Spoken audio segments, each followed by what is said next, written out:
Hello and welcome. My name is Jude Manjola, and this day we're going to unlock the secrets of professional office correspondence. Whether you're drafting a job application, a formal request, or a business update, nailing the format is our first step to success. So set your mind, ready your heart, and brace yourselves. By the end of this session, you'll be able to recognize why format matters in professional communication. You'll be able to differentiate between block, modified block, and semi-block formats. And lastly, you'll be able to apply these formats confidently to your own letters. Ready? Let's decode the structure of polished business letters. So what do you mean by office correspondence? Office correspondence is the exchange of information in a written format between individuals and institutions. Its purpose is to convey information, make requests, share updates, or maintain records of decision and agreements. Good office correspondence ensures clarity, professionalism, and effective communication. In other words, office correspondence isn't just about writing. It's strategic communication. Imagine sending a job application with messy formatting. Even brilliant content can get lost. Properly structured letters ensures your message is clear, credible, and easy to act on. Think of a format as the suit your words. Professional letters have three pillars, which is format, components like heading and signatures, and types like job application, compliance, etc. Today, we're focusing on format, the skeleton that holds your message together. Get this right, and you're halfway to a flawless letter. Before diving into style, let's talk why format is non-negotiable. So there are things like first impressions. A cluttered letter screams unprofessionalism. Then, the readability. Clear alignment guides the reader's eye. Next is tradition. Industries like law or academia have strict preferences. Lastly, consistency. It builds your brand's credibility. Now, let's meet the three main formats. First is the block format, or the gold standard. This is the common layout in business letters. The entire letter is justified to the left, single-spaced, and double-spaced for between each paragraph. In other words, block format is the most widely used. Here's what defines it. On the left side, it justifies everything. The address, the date, body, all hug the left margin. Here's a tip. Use this for most corporate communications. It's universally accepted. Another popular layout in business letter is modified block format, or balance elegance. The heading is right justified and the inside address is left justified. However, in this format, the date and closing block are tabbed to the center point. To illustrate, think that the modified block format is the block format polished cousin. So in the right side, it justified heading. It has your address and date aligned to the right. Next is centered closing. It has sincerely and your signature sit in the middle. Left aligned body. The core message stays clean and readable. So when to use? Formal letters where tradition matters, like academic references or exclusive communications. Last but not the least, the semi-block format or classic sophistication. This last format is called semi-block format as each paragraph is intended instead of left justified. That means This style whispers traditional professionalism because it has intended paragraphs. First line of each paragraph intended, which is 0.5 inches. Then the right side aligned, date, or closing. It adds a touch of formality. And last, on the left side, it justified addresses. Keeps the structure grounded. So it deals for legal documents, detailed proposal, or industries valuing classic aesthetics. Let's compare all three at a glance. First is the block format. Everything is on the left, no frills, and great for speed and simplicity. Then, modified block. It's on the right heading, centered close, and balances tradition and modernity. Then, semi-block. Has indents, plus right date, perfect for detailed, formal contexts. Remember, always match your format to your audience's expectations. Now that we've mastered the formats of professional correspondence, it's time to dive deeper into the components that make a letter truly effective. And guess what? Our next report will be led by the amazing Pale Gian Cortado. She'll guide us through the essential elements like headings, salutations, and signatures that bring your letter to life. Thanks, Jude. For this part of the discussion, we will tackle about the components. The components, we have the heading, inside address, salutations, the body, of course, the complementary clause, and lastly, the signature block. First is the heading. This is where your information as a writer or sender is written in the part of the letter, such as your name, the address, and the date that the letter is written. This is found in the top part of the letter, and its purpose is to inform the recipient about you. Have a look at our example. You can see here the name of the writer, the company's name, address, and date. The inside address is the opposite of the heading. It includes some information of the recipient and is located usually in the left part below the heading. You can see here the name, company's name, and address of the recipient. But under the inside address are the words, Dear Miss Pascoli. You may ask, what is that? This is a salutation, which is a greeting to the recipient to address them respectfully. This is found every after the inside address. Dear Mr. Ramirez is a sample of a formal salutation. You can also use to whom it may concern, dear sir or madam, honorable, and also there are greetings, hello, good morning, which are examples of informal salutations. Let's continue to the most important part of the letter, which is the body.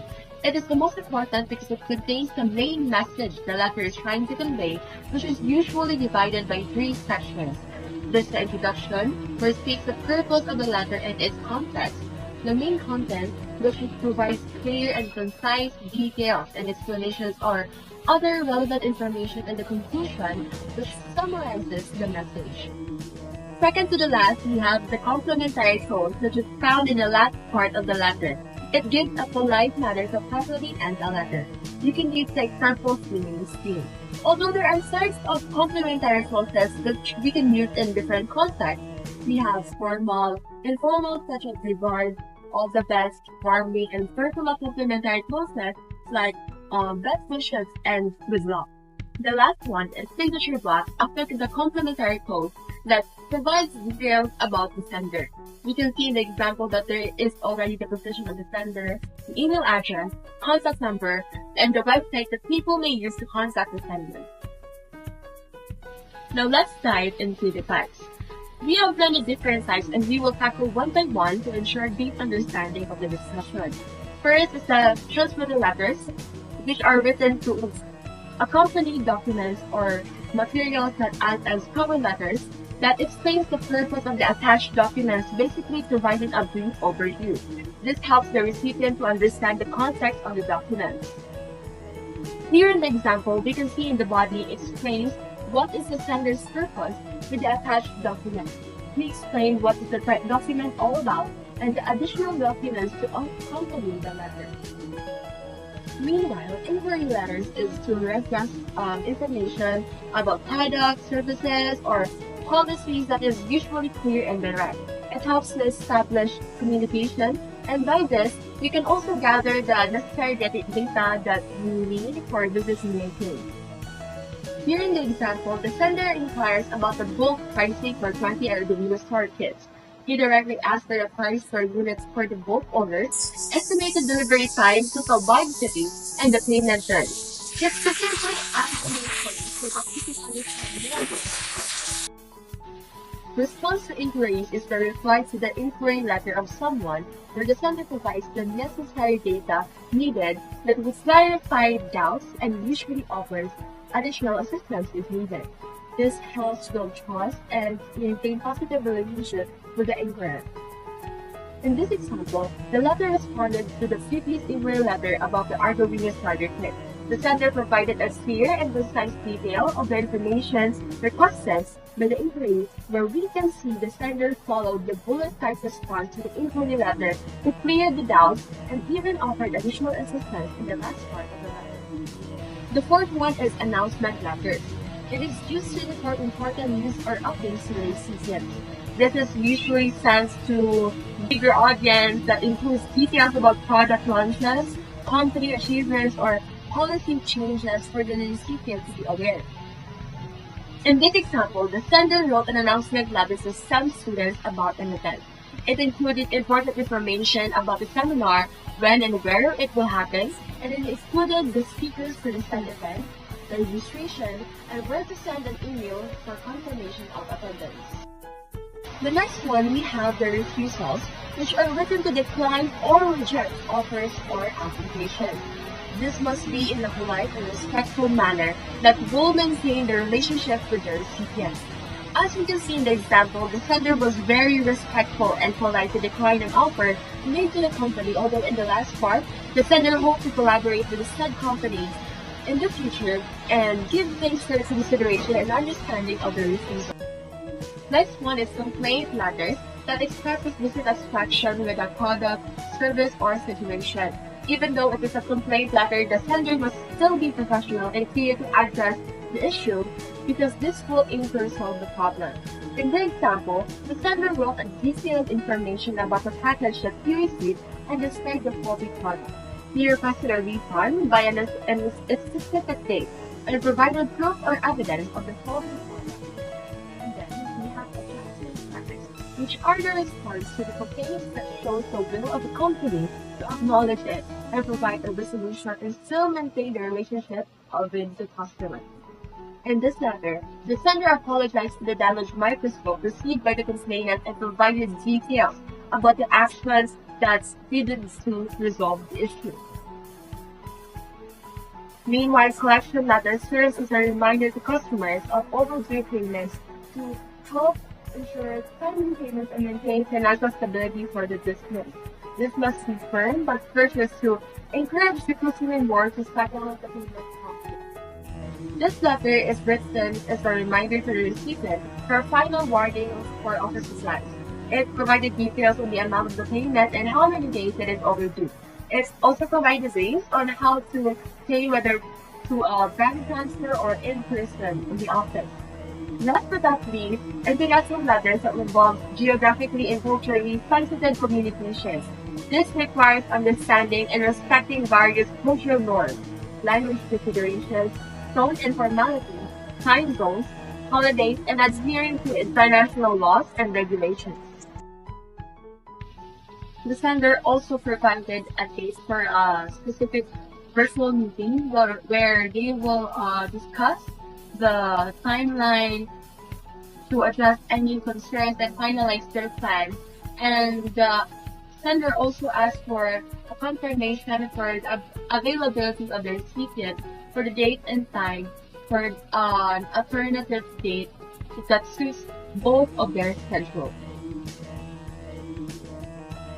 Here in the example, we can see that the recipient and the sender already have a partnership with each other.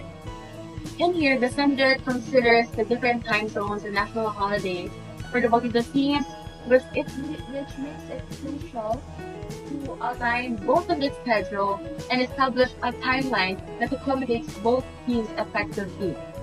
The summer also provided a date where the company is on holiday for the recipient to be aware when is their available time. We'll be exploring about the different forms of office correspondence that ensure smooth and efficient communication within and outside an organization. First, let's talk about application letter. Also known as a cover letter is a business letter that contains details about your qualifications, skills, experiences that matches the job requirement and is written for a particular job opening. It also explains why you're interested in the position and complements your resume by providing a personal touch while maintaining a professional tone. Second, speculative letters are based on assumptions, possibilities, or hypothetical scenarios instead of facts. Can be used for various contexts but is usually sent to express interest or make a request for something that may not exist or has not been offered yet. And these are the following common types included speculative job applications, no job openings advertisement, business proposals suggesting ideas or partnership, and inquiries exploring fictional or hypothetical scenarios. Third is a promotion request. It's a letter written by an employee to their employer asking for consideration of a promotion or advancement to a higher position and company. It provides a clear outline of the reasons to be a deserving employee, highlights the achievements, performance, and contribution to the company. Or this is the outline reasons for deserving the promotion, highlighting achievements, performance, and contributions to the company. And the fourth one is transfer request. It's a letter written by an employee to their employers requesting to be transferred from their current position to a different one within the same company. It contains clear explanation for the request, usually requested by employees due to personal reasons or gaining new skills or experience for a career development.